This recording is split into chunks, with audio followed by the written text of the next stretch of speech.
Hello, everybody, and welcome to Jeremy Plays KSP again. And we're picking up from where we left off last time. If you'll remember, last time we orbited the Mun and then ended up having to do way too much aero braking on the way back in. But now we have plenty of science to spend. So let's figure out what we're going to spend it on. In all honesty, best thing in my opinion is not only getting some more power storage, but also getting some power production. And this new control system allows me to launch robot probes that have SAS capability. So I'm going to go ahead and go for this one because that'll probably be the most advantageous one. And I'm not going to bother doing space planes and the like because for some reason they just don't work very well for me. And so I'm not even going to bother with getting the liquid fuel fuselages until I've got the nuclear propulsion, because that uses only liquid fuel. So that's why we're skipping that one right now. So let's see. Still have that hammer contract. And I'm actually going to go ahead and decline that one. So let's see what we've got. Oh, cool. Got a poodle test at the launch site. Right there. And rendezvous 2 vessels. Nah, not really. Orbiting, flight, splashdown, in flight, conduct observational survey. Yeah, we'll go ahead and test the poodle real quick.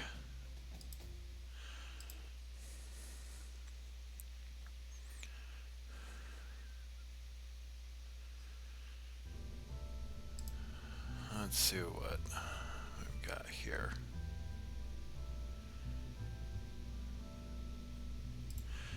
Okay, go and get that one up there.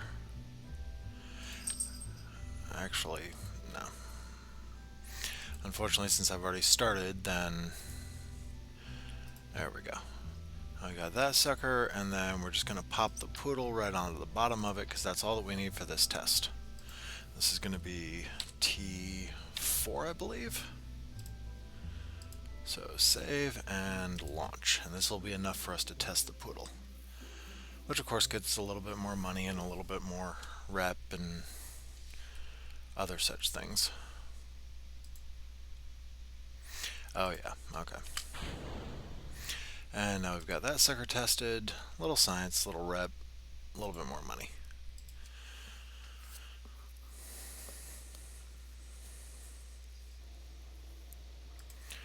Okay, so let's see what else we got in here. Ah, here's a good one. Position satellite in a polar orbit of Kerbal. These are always really nice ones to go for.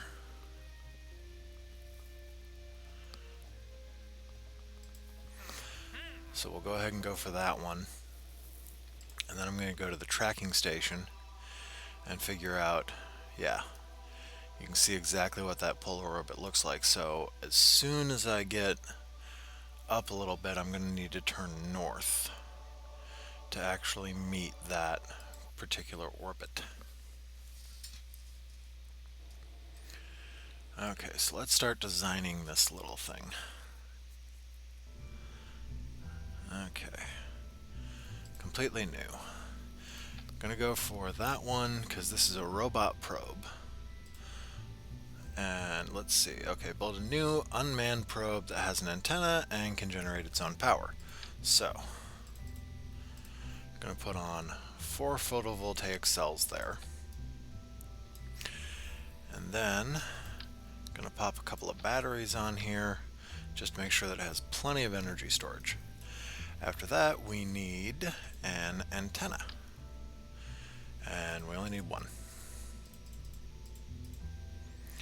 So I'm going to put that sucker right there.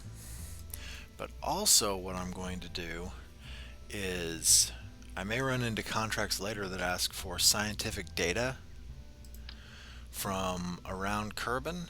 So if I have this one in place, I can go ahead and get the temperature data and just transmit it back and finish off that contract real easy.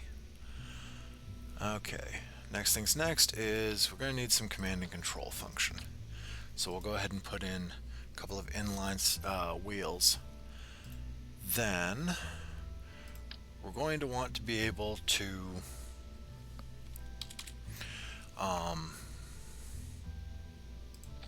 separate our nose cone from the ship to save us some weight later on. So that's what that decoupler is about, but I'm going to disable its staging. That way it won't automatically fire. I have to fire it manually, but I can do that at any point. But that will also help us as far as getting out of the atmosphere. So the next thing we need to do is add another stack decoupler down here so that we can decouple the rest of the ship from it when we get that far. And of course, we'll add some fuel tanks to it. In fact, I need to zoom out a bit here so I can get a better view. Okay. Now that we've got those in place, we need to decide what kind of engine we're going to use there. And I'm going to go for a Terrier because, as you noticed on the orbit of Kerbin, that's actually a very efficient engine to have. Or not the orbit of Kerbin, but the orbit of the Mun. That's a very efficient engine to have. So next thing is going to be putting in some... going to go for some angle locking here. Okay. Going to need to put in some solid rocket boosters to get us up there. So, add in that set of 6. Although I severely doubt if that's really going to get us as much as what we need, but I'm also going to go ahead and add in these winglets to give us some more stability. But since I really don't want to end up using only that tiny little bit of thrust that those are actually going to give us, I want to use those as a secondary set. I'm going to go ahead and add 2 more 6-packs of thumpers here, but I got to be kind of careful as far as positioning because I don't want them to mess up the steering fins, and I don't want them to intersect too far.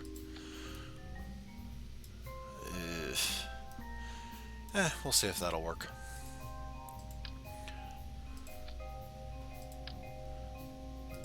Okay.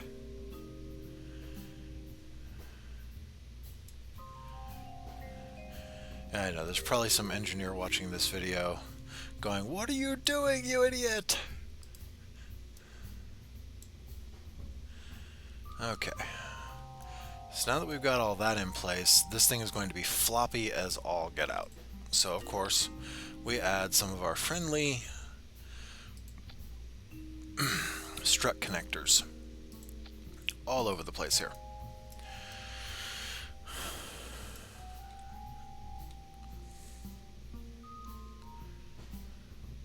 And since our actual main package here is so very light, it should make it just enough to get us where we need to be. Now this is going to be our polar orbiter.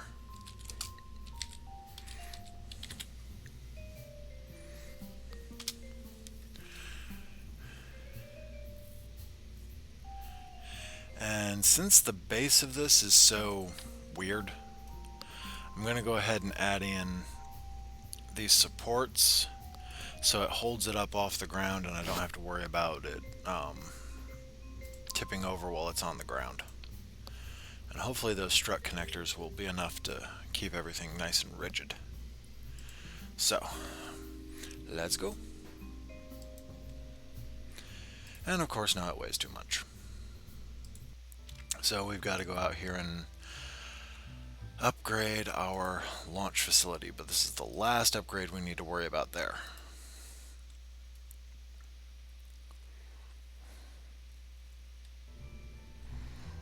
Okay, and launch. Launch of our polar orbiting satellite. Oh yeah, we're still all nice and floppy all over the place. Turn on the SAS and let's just... Whoops, wait a minute. Okay, there we go. Let's go for it.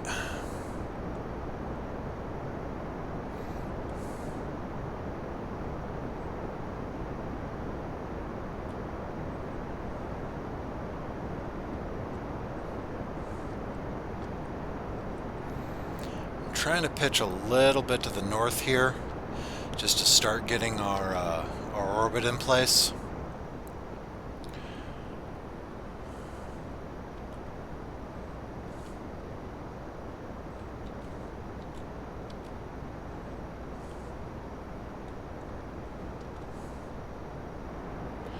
I got a lot of atmospheric sheeting already.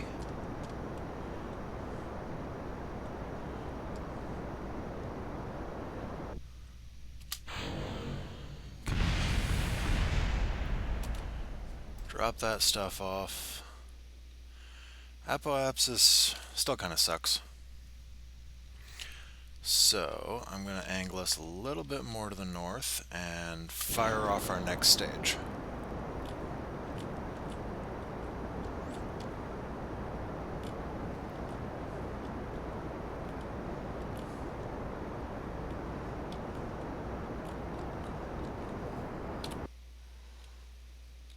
Yeah, we're starting to get there.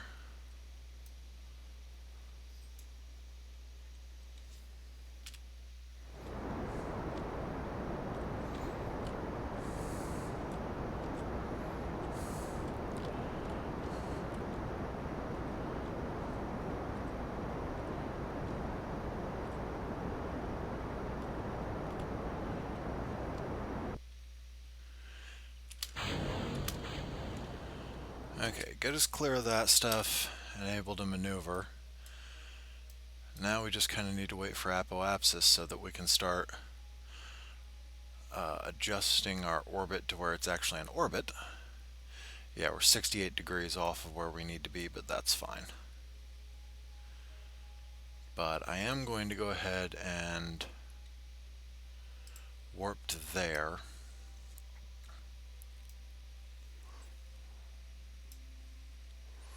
And turn to prograde. Fire up our Terrier.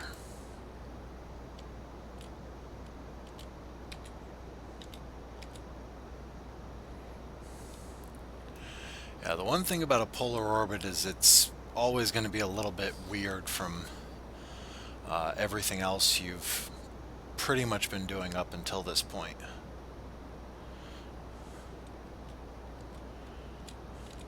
Because you're really off from the rest of the orbital path here. Everything else more or less orbits with the ecliptic, but this is a very eccentric orbit.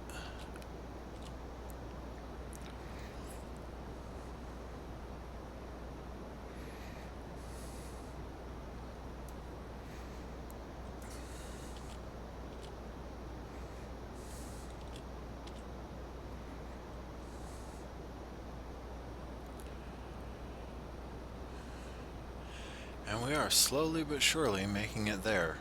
Now the one thing about acceleration is that it will not allow you to time warp as much as I might like to. I can't right now, so. And I am past apoapsis now. But I'm still close enough that it should have a very positive effect on periapsis more than apoapsis.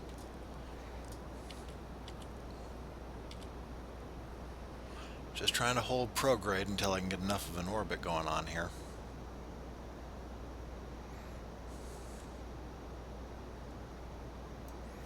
To where at least I won't be plowing atmosphere every single time that I come around. And we got a pretty good acceleration. It's almost a full G. There we go. Periapsis is starting to come out. That's actually not half bad.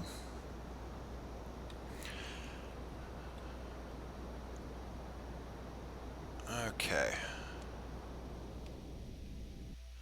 Now, one of the things I am going to have to worry about here is, of course, that bloody angle.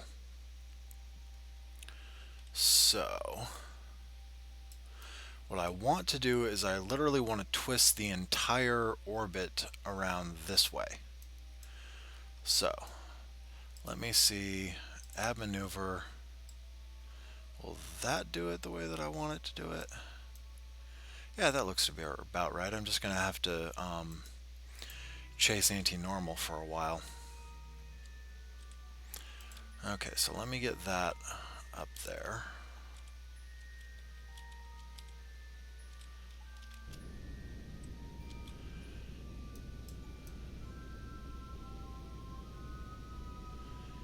And usually it's a good idea to go ahead and just wait until you actually get to a node point, so I probably want to warp to about there. And then I'll chase anti-normal under thrust. Oh, joy. Okay, apparently I'm going all the way around, so I'm going to actually need to chase normal to get it to do what I want it to do. So now we go in search of normal.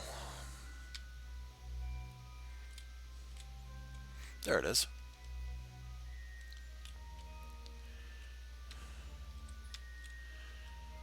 Okay. Now we are going to face normal and thrust.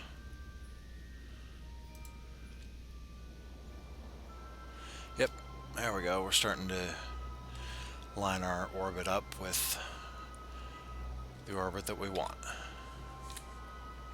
Now this particular one reached designated polar orbit around Kerbin within reasonable deviation. And reasonable deviation, usually you can be within a couple of degrees of the angle and everything else. So we'll just have to see what happens.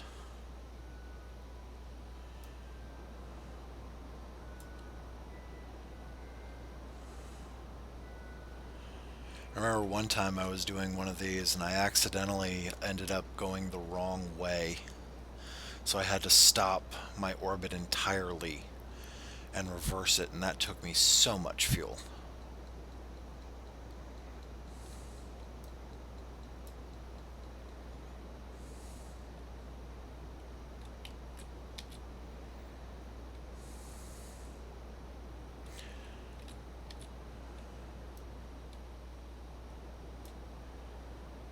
Okay. 48 degrees. 47, 46. Yeah, the one thing about the Terrier is it does not apply a lot of thrust. We're up to just over a G in thrust right now. But if you'll notice, it's also not using a buttload of fuel to do this maneuver. So even though we're still burning at a pretty good rate, we're not using too much fuel in order to do it.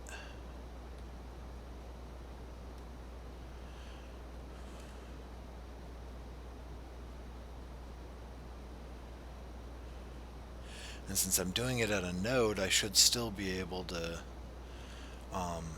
line up pretty well, provided that I actually stay on normal. And normal is shifting because my orbit is shifting, and normal is relative to the orbit. 29, 28, 27,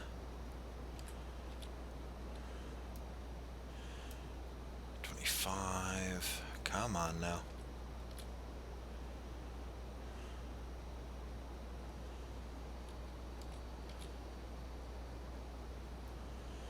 21. Yeah, the big thing about doing this is that you'll oftentimes end up with shifts in your orbital altitude positions, and now my nodes are shifting, so I'm actually going to want to wait a little bit. But what I can do Nope, not retrograde. I definitely want to be thrusting prograde. Is I can thrust prograde and start to expand my orbit, which will make any further adjustments a lot easier.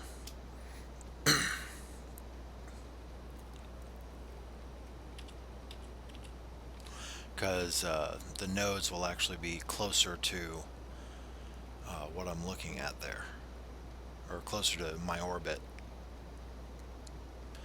So it'll actually make it a lot easier to determine exactly where I need to be thrusting at. Okay, we are definitely making some progress there.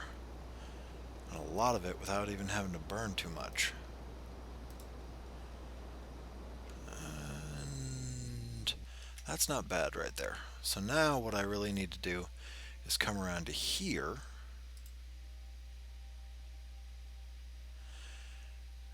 Okay, wait a minute. I'll be thrusting to the wrong side of that. Okay, or warping to the wrong side of it. I want to warp to there so that I can start thrusting to increase my periapsis. Okay, now find prograde again.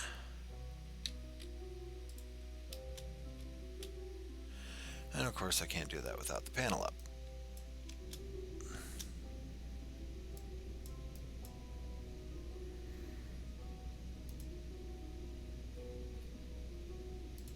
There we go.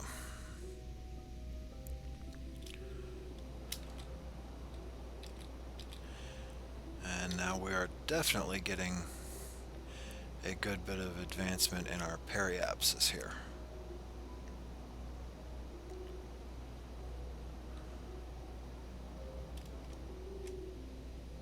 Okay, bring it down just a little bit. Okay. Now what we really need to do is go ahead and get our orbital plane right. So,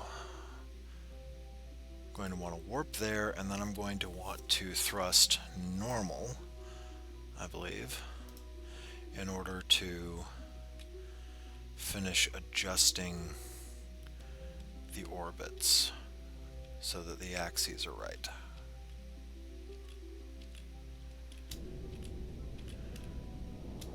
Yep, that's right.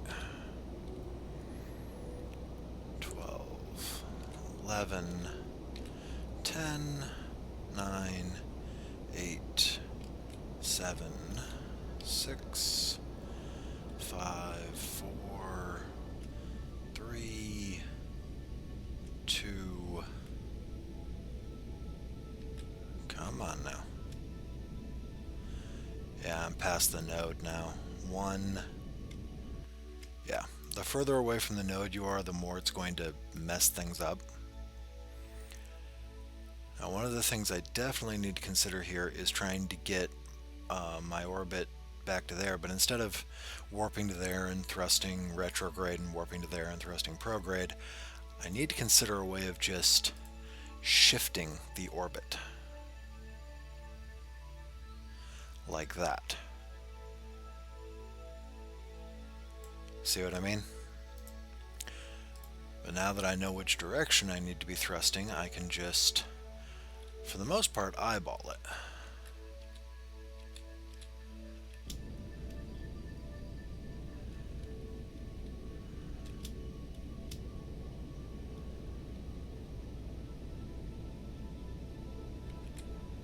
I can shift the orbit around.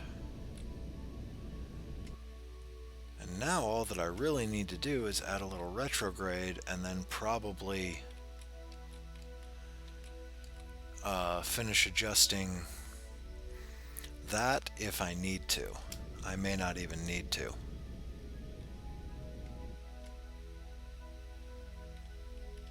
Yeah.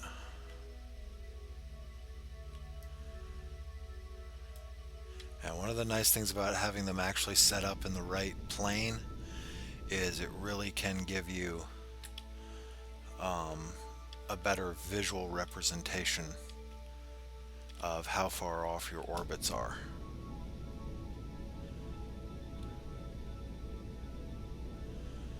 they're actually not all that bad right now. I think... Let's see. Those are pretty good. Those are actually pretty good too. I'm going to add just a little bit of prograde just to bring the apoapsis out a little bit. And then, let's see. Okay, I've reached the designated...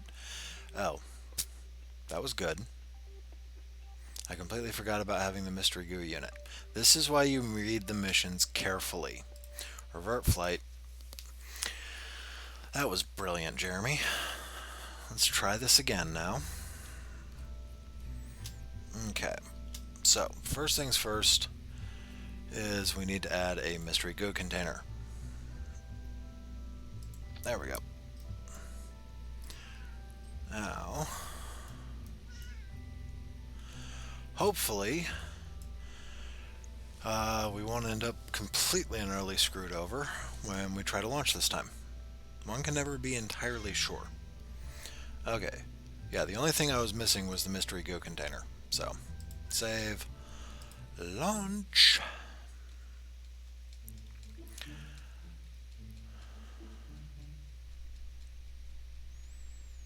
Okay, turn the SAS on and reposition that again. And here we go.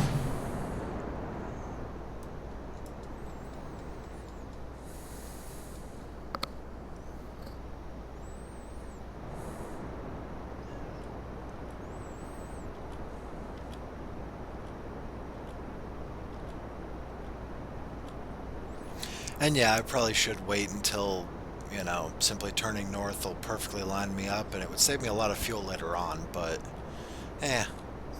who wants to sit around just watching a rocket sit there for a while?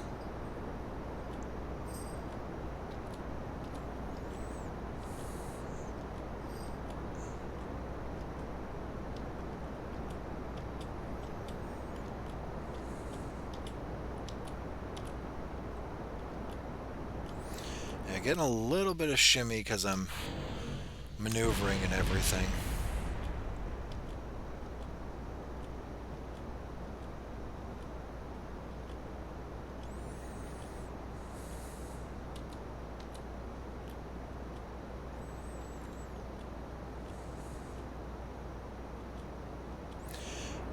Yeah. Oh, and I completely forgot to disengage the nose cone last time.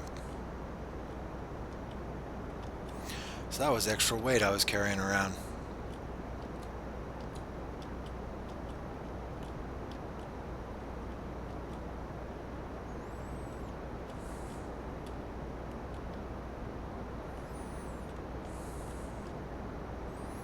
Whoops. Okay.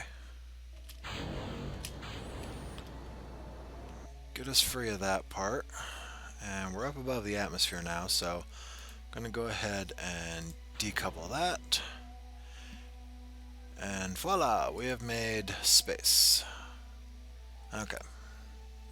So let's take a look at the map here. Now we're actually not doing too bad. We're about the same as we were last time, maybe a little bit better. One of the nice things about reversion is that you actually get to play around with it a little bit. And you can learn from your mistakes. Okay, so now we are facing prograde again, and we are just all the way up on our engines.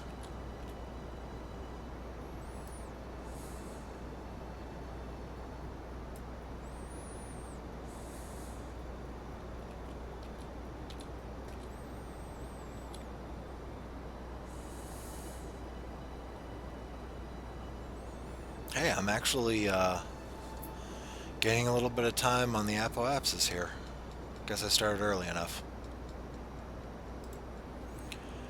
And our acceleration is of course back down because we have all this liquid fuel and oxidizer lying around.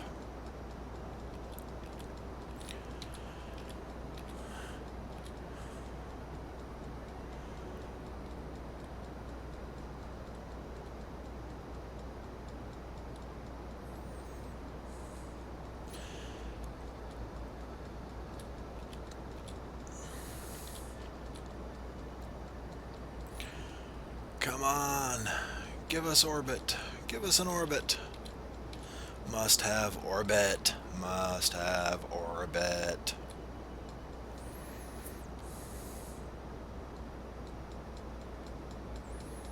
And at this point, I really don't care if I'm exactly at apoapsis. Because, I mean, I just need to add distance at this point.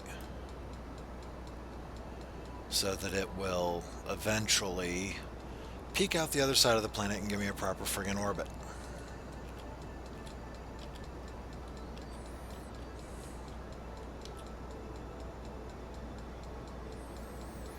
And yeah, I probably could start adjusting my orbit and everything, but that's really not a smart idea to do when you're this far off of a node, because you're just going to end up with all sorts of problems with the orbits not lining up properly afterwards.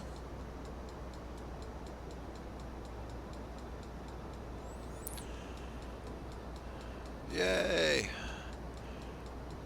We'll currently smash into just past the North Pole at this point.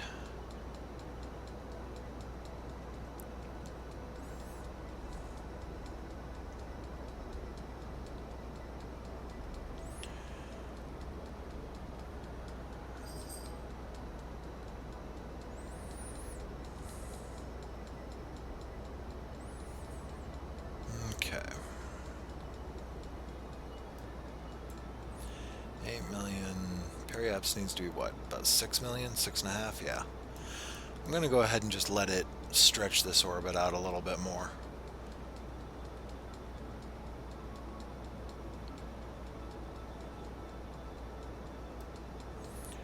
And I'll worry about adjusting it when the orbit gets a little bit closer.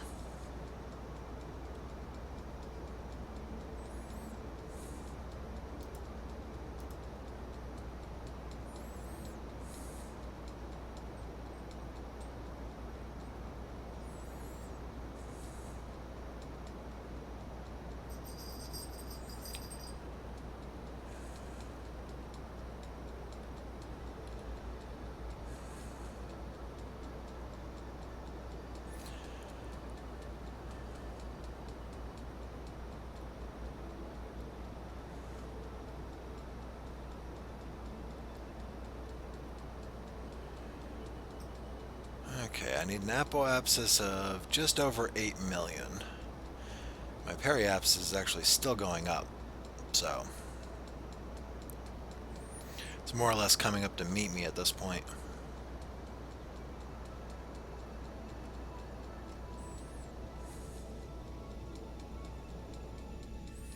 There we go, that's not too bad. Okay, now I'm going to go ahead and warp to there, so that I can adjust the periapsis to be about 6 million or so. I think that's about right.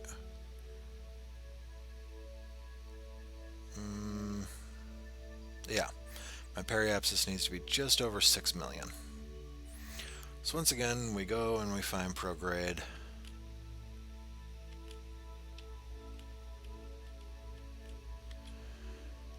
And we just thrust a lot.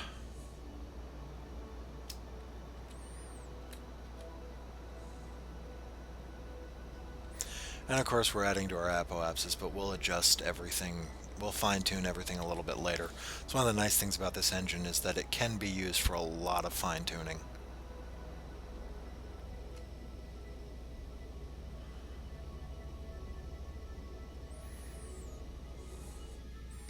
Yeah, that's probably good enough for now. Okay, so the first thing that we need to do is figure out where the node crosses our orbit. So about right there. Now this is of course a descending node, which means that to adjust it the way that we want it to go, I'm pretty sure we're going to need to thrust normal. But we can always either add a maneuver and test that out, or we can just thrust and, yep, there we go. We're going in the right direction.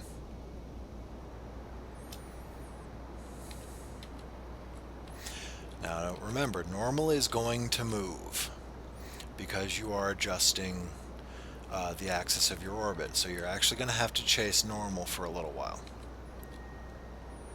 in order to stay on it and continue to get the effect that you're looking for here.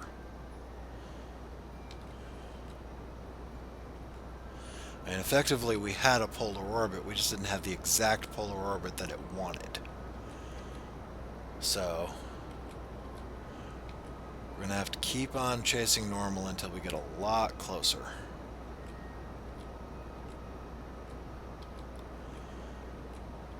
Nine, and now we've got a Mun intercept to worry about as well. 1, 0. Okay. Yeah, we're going to need some serious retrograde in order to get out of that Mun intercept. Or, let me see. We're moving in that direction, right? So we probably need to go to about here. Let's see, add maneuver. Yeah, if I thrust that way, then it lines me up a lot better with where I want to be. And if I thrust a little bit of retrograde,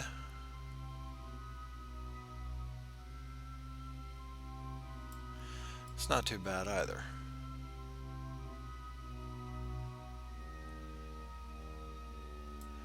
That actually looks pretty good. And of course I can't tell exactly how much that's going to be because I finished out at less than full burn. Although in all honesty that should be about 20 seconds of actual thrusting. So I really need to get to about 10 seconds and then go ahead and start thrusting at my target there.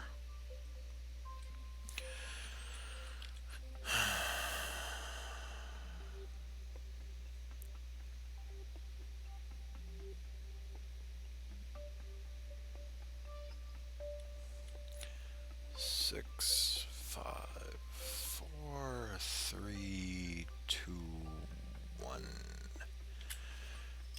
And so right about now. Yeah, looks about right.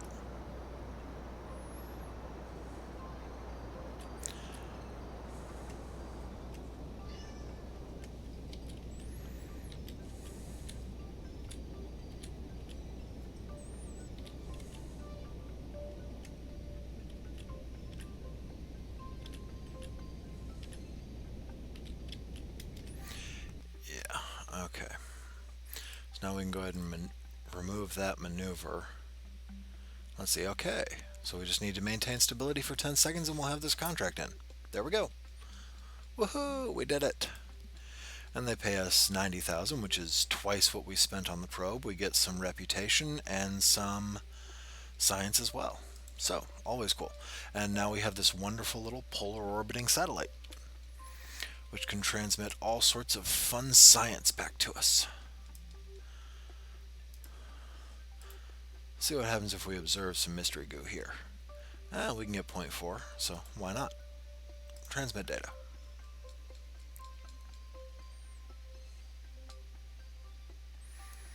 Okay. And also, while we're at it, let's go ahead and get some temperature readings. Log temperature. Nothing new. Okay, so no good there.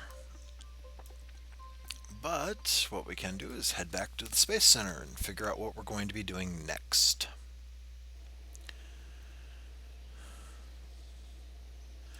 So, the next mission. No.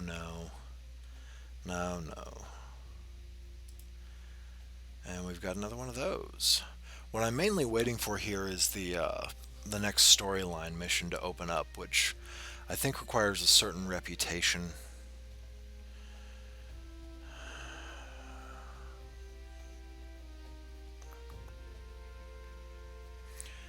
Yeah.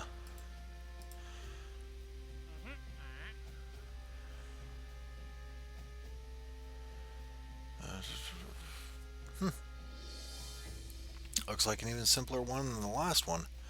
Doesn't give us any science, but it gives us plenty of money, good bit of reputation while we're at it. And of course, yeah, we are just waiting on the next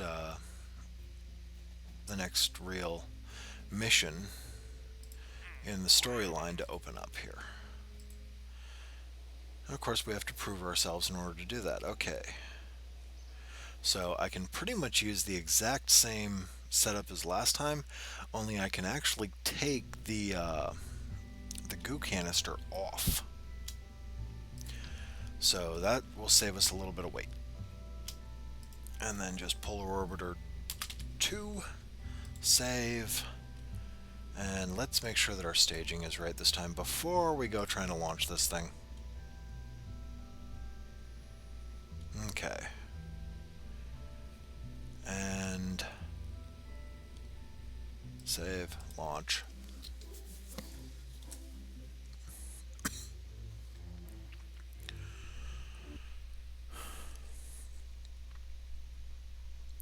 Now let's take a closer look at this orbit that they want. It actually looks like a fairly standard orbit here. Yeah, it is actually a fairly standard orbit. Wondering why they want a fairly standard orbit. Okay, let's go.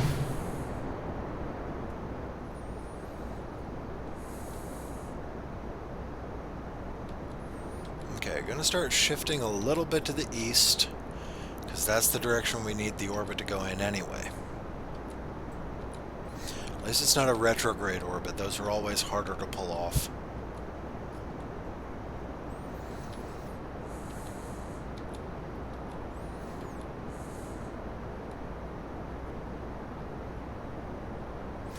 Uh-oh, starting to shimmy a little. Need to quit fiddling with it.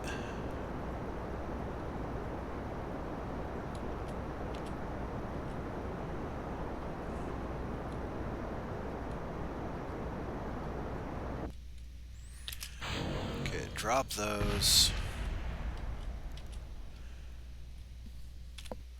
What is our apoapsis is nowhere near good enough at the moment. Okay, I'm gonna go ahead and do this, then fire those.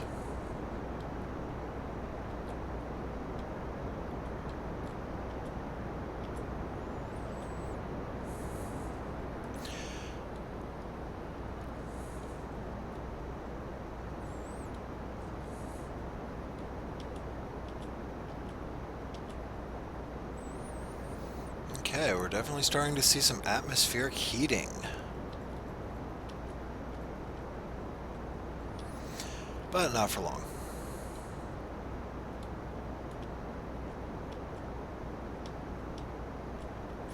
Now, the whole reason that we're twisting around so much when we try to maneuver here is that we have 6 fins, which, ah, man, I did not just, I did. I hit the spacebar one too many times.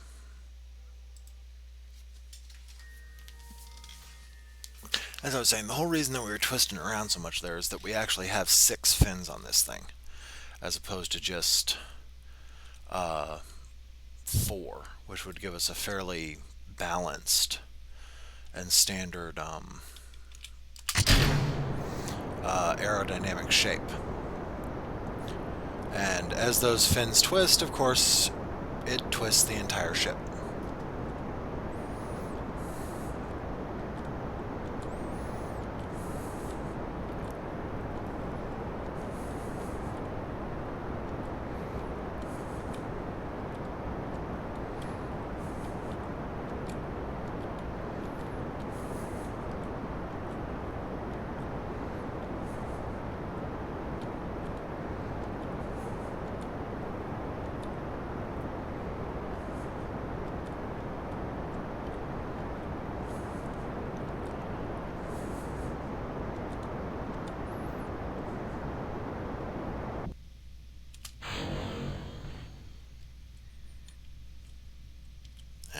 Come on.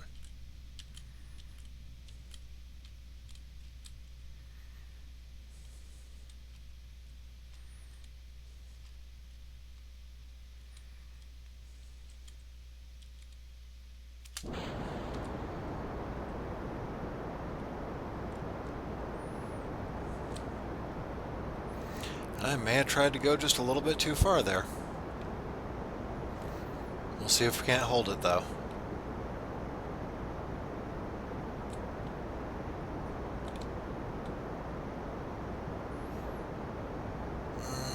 Come on, come on. Ah, I see what happened. We lost a fin. Joy. I'll see if we can even make this now. Theoretically, we should be able to.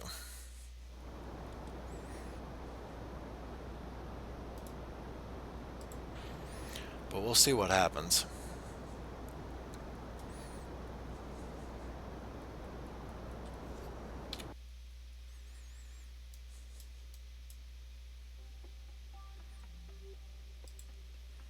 Yeah, you can see the debris flying all over the place there.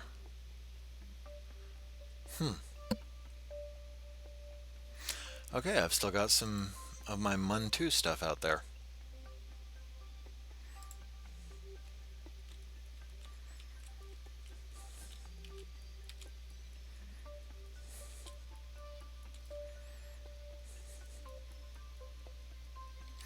No, that's just going to take way too much.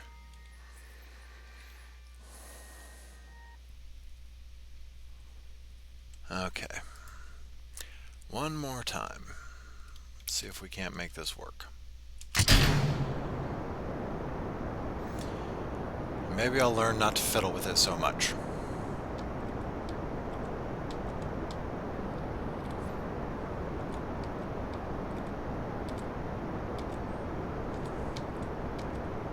I think I could be happy with an 80-degree angle.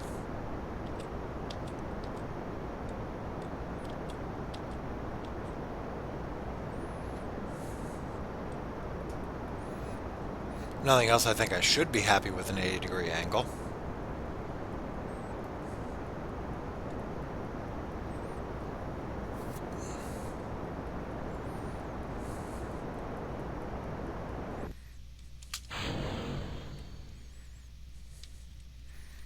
Okay, I'm going to go ahead and get to 70 degrees here. And then activate the next stage. There we go. Seem to be holding pretty steady now. Yeah.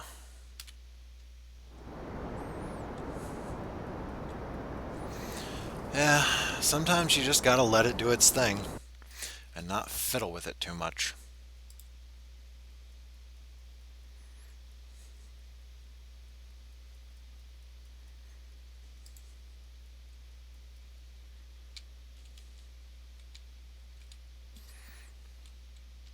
What the frack? Why are we twisting around so much?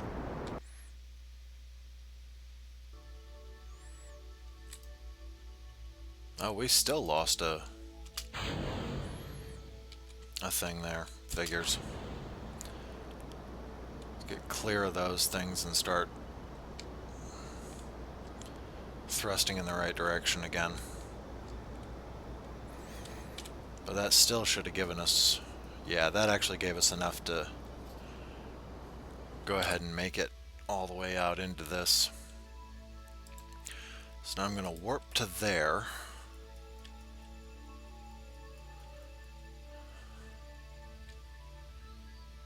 And find my prograde again. Actually, I probably really want to be about there so I can adjust my prograde. Because, yeah, there we go.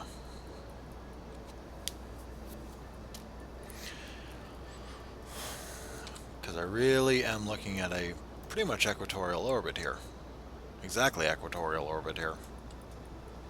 So I really want to adjust my entire orbit until it is equatorial.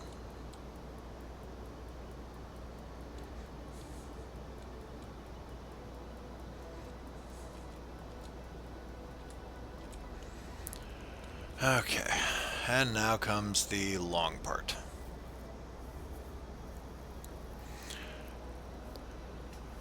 But my orbital direction is good. I'm slowly adjusting my angle, and apoapsis continues to get a little bit further away, which is always a good thing.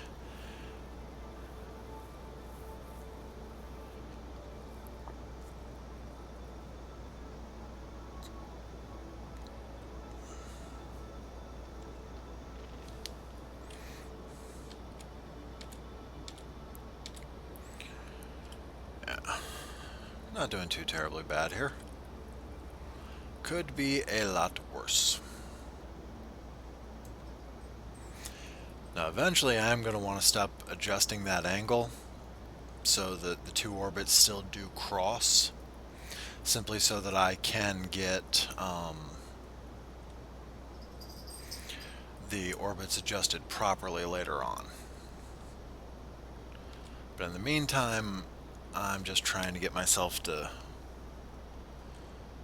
Okay. To the point where I have an actual stable orbit. Crap. Okay, I'm going to start bringing this orbit, or twisting this orbit a little bit inward towards the planet so that it actually won't go exceeding the limitations of what I need this orbit to be.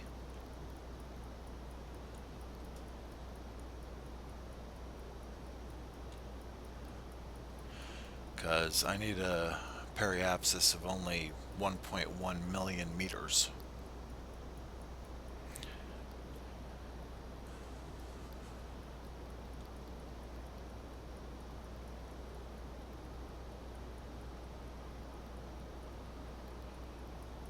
Okay.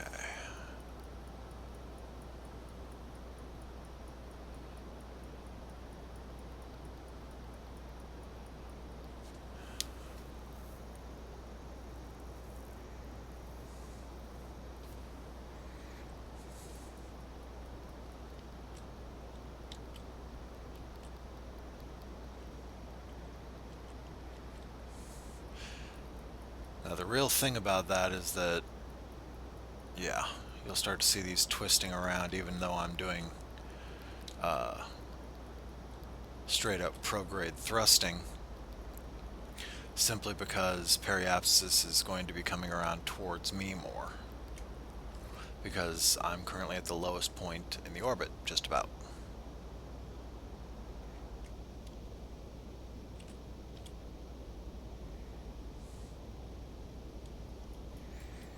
Okay, cut the thrust back a little bit there, so we've got a little bit more reaction time when it comes right down to it.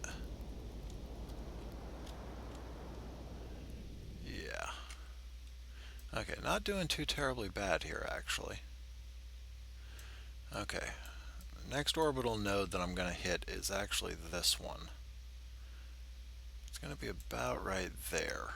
So I'm going to warp to there, and since that is an ascending node, I'm pretty sure I'm going to need to be thrusting anti-normal in order to adjust my orbit properly.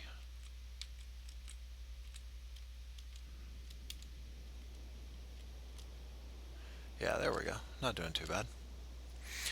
Now, as always, when thrusting towards either a normal or an anti-normal, you have to chase it, because it's going to move. You are shifting the entire axis of your orbit. And now I'm starting to get away from the node, so I'll stop that. Now, here comes the fun part. Figuring out exactly what I need to do to this orbit to get it to work out. And I think to start with, I just need to be thrusting prograde for a bit.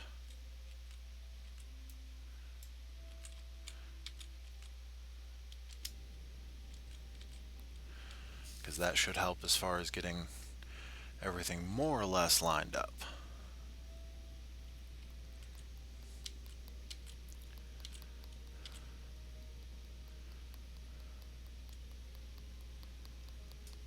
Once I get that side lined up, I can warp over there, and then I can get this side lined up, and so on and so forth.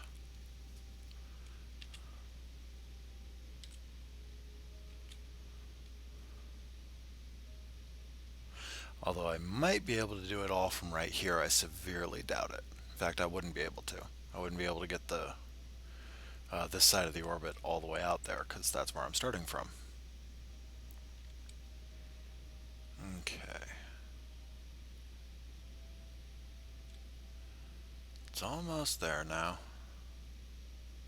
So I'm going to go ahead and stop thrusting, and since the the projected orbit and my orbit intersect there, I'm going to warp over there,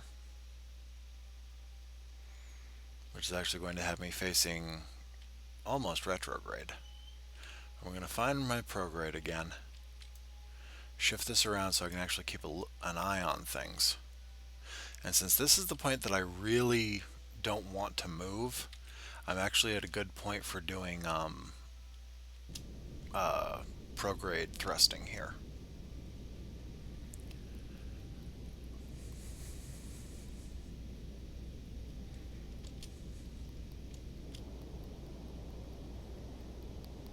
Okay. Okay, and within reasonable deviation, we have reached that point. Now we just need to maintain stability for 10 seconds, which means no thrusting. And voila! We have now finished that mission, which has given us a little bit more reputation and a little bit more money. And if anybody's wondering what these things in parentheses are, I have that one policy. Let me just go to the Space Center and I can remind everybody what this is and actually show you. Okay, over here in the administration building, I have the fundraising campaign. It takes 5% of my reputation gains, but gives me money to the tune of 1015.084 funds for each 1 unit of reputation that is taken in that way. Yes, it means that I'm gaining reputation a little bit more slowly, which is going to limit the overall missions I can get. But it also means that I have the funding for any upgrades that I may need. Still don't have enough science for a lot of things here. Let's see. Rendezvous to polar orbit of Kerbin. Temperature surveys of Kerbin. No. I hate varying tourists.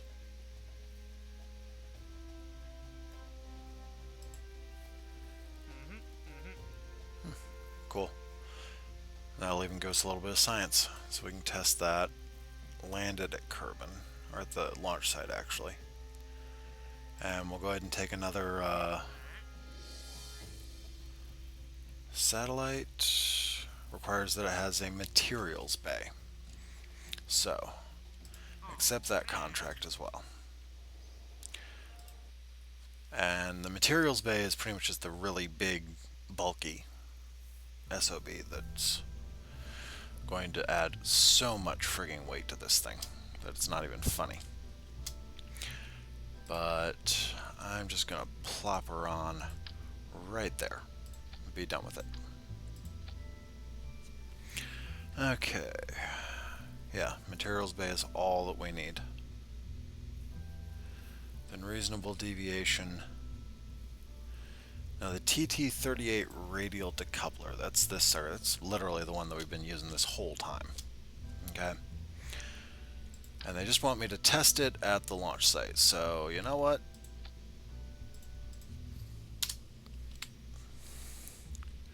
It'll add a little bit of weight, not much, but we can test it while we're at the launch site.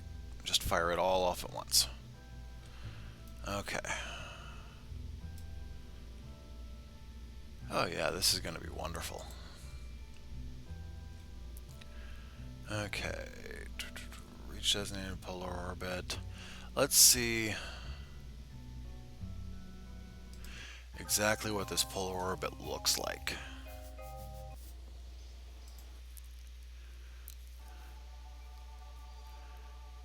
Okay, this polar orbit looks a lot like that.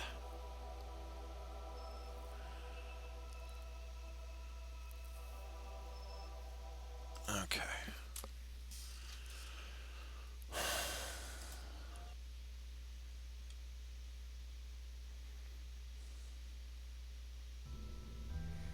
Okay, save, launch.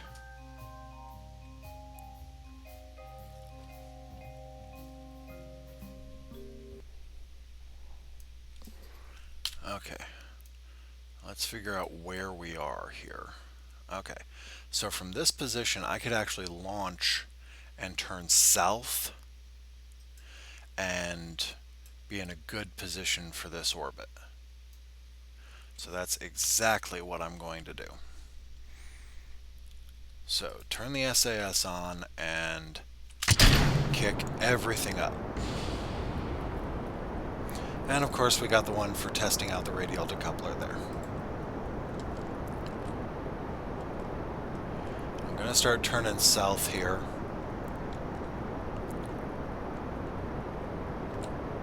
I really don't want to fiddle with it too much. Only about 80 degrees if I can manage it. I may not always be able to manage 80 degrees. But just a little tickle of south will probably give me a lot more of the orbit I'm looking for. It still won't be perfect, but then again, nothing is perfect just from a launch like this.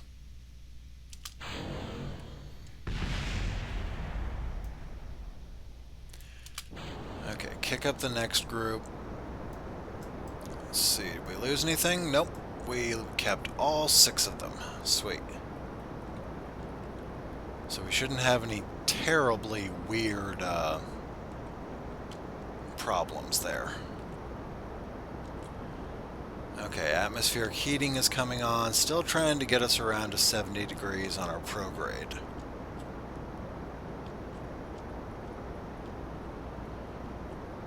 It's coming around. You'll notice it shifted whenever we went to orbital flight.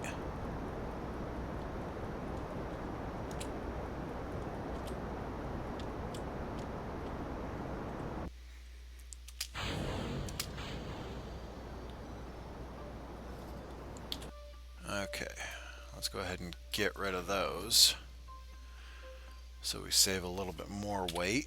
And let's see what this orbit looks like right now. Not too terribly bad, actually. Plenty of distance there to work with. So, of course, we want to warp to about there, and then thrust prograde just as much as possible. Once again, trying to establish a basic orbit, and then we can push for the exact orbit afterwards.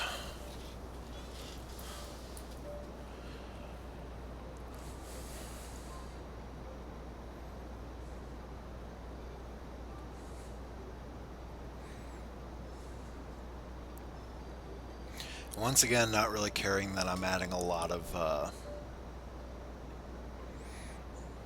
distance to my apoapsis here, because that's just the way it's going to end up being at this point. And I actually do need to add a lot of distance to this orbit, because it is a very... In fact, it's a polar orbit that's outside the orbit of the Mun. So I'm going to need a lot of distance here. Let's see. Yeah, periapsis here is 12 million, apoapsis is 13.5. So 12 million to 13.5 million meters just, and that's just the basics of this orbit. So yeah, we can afford to add a good bit of distance here without too much worry.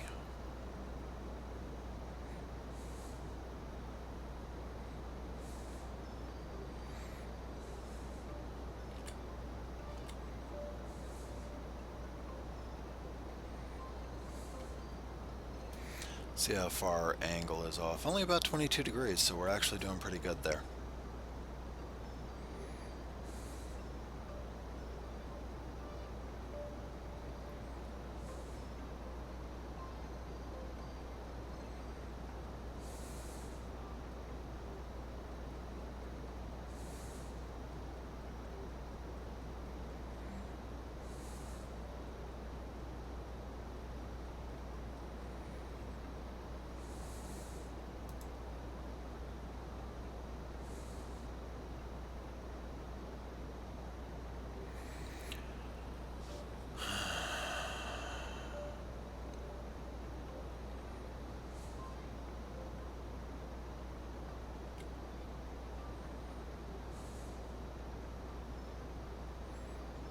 almost a quarter orbit away from apoapsis now.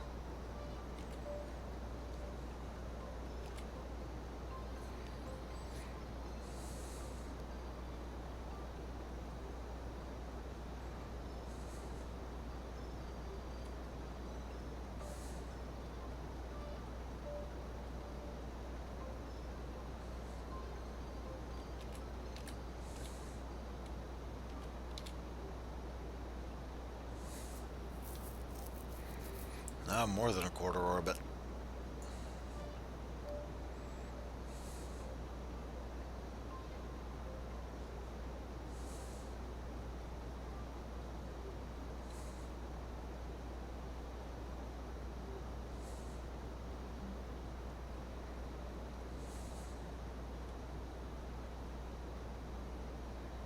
I still don't technically have an orbit here, because that is all just going right through Kerbin. 7, 8, 9. Okay, 10 million meters apoapsis. So I'm going to go all the way out there.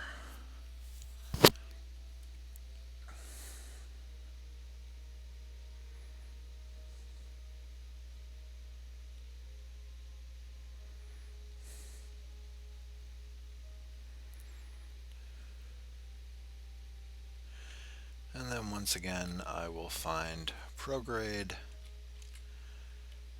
and I will thrust.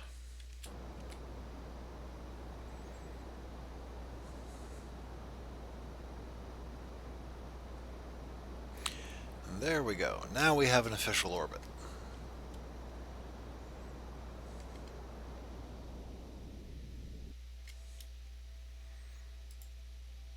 Now I'm going to try to get really close to my apoapsis.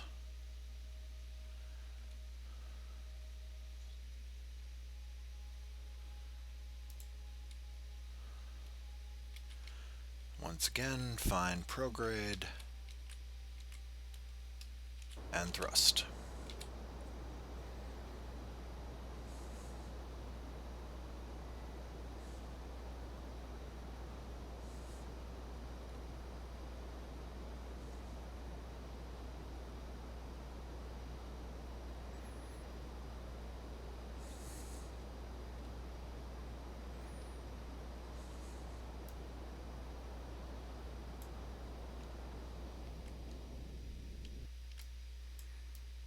Okay. That is a descending node. So I'm going to need to thrust normal at about, actually at about apoapsis there. So I'm going to want to warp to here and find normal.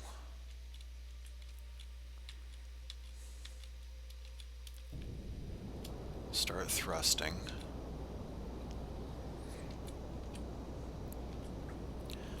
"17, 16, 15, 14. The closer you can hold normal, the less effect it'll have on the rest of your orbit, and the faster you'll get this to happen. And of course, now my node's moving. Figures. Okay, so from here, I'm just going to find prograde and try to get the other side of the orbit to come around towards where I need it to be.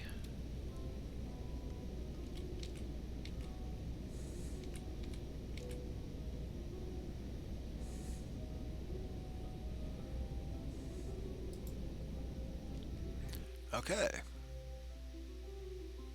Cool. That's apparently as close as I needed to get, which is actually not bad.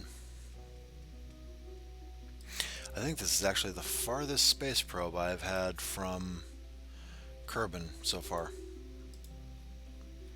I got both of those, so I'm going to go ahead and see about possibly getting myself some more science.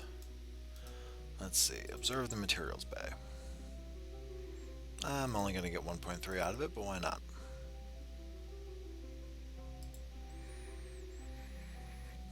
That's the one thing that you really got to remember is that transmitting science uses a lot of power, especially stuff from materials bays. It's very important later on. Yeah, temperature's not going to give me anything out here. Okay, especially later on when you're dealing with science stations. You're going to have a lot of power production to keep them going, and for that matter, a lot of storage as well. So, I'm going to go back to the Space Center.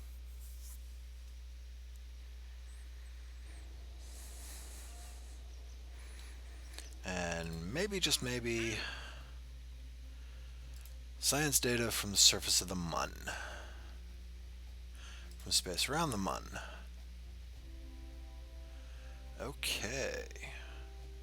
That's actually not all that hard to do. Especially considering that now we have the, yeah, dem dings. The robot control units. Okay, so surface of the Mun, and what the hey, it actually gives me some science, so I'm going to take that sucker. Kickback solid fuel booster at the launch site. Yeah, I'm going to take that one.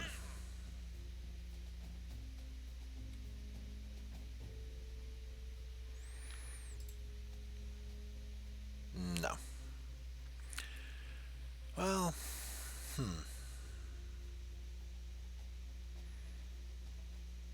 that is actually tempting to take, but I'm not going to bother with it at the moment.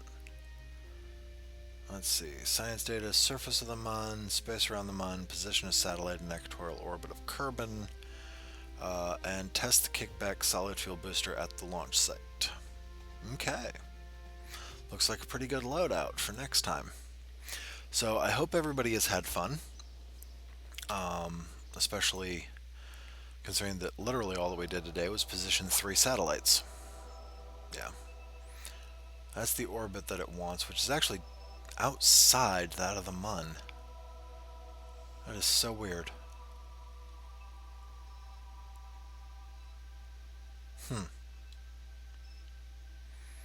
So yeah, what I'm planning for this next one is to take a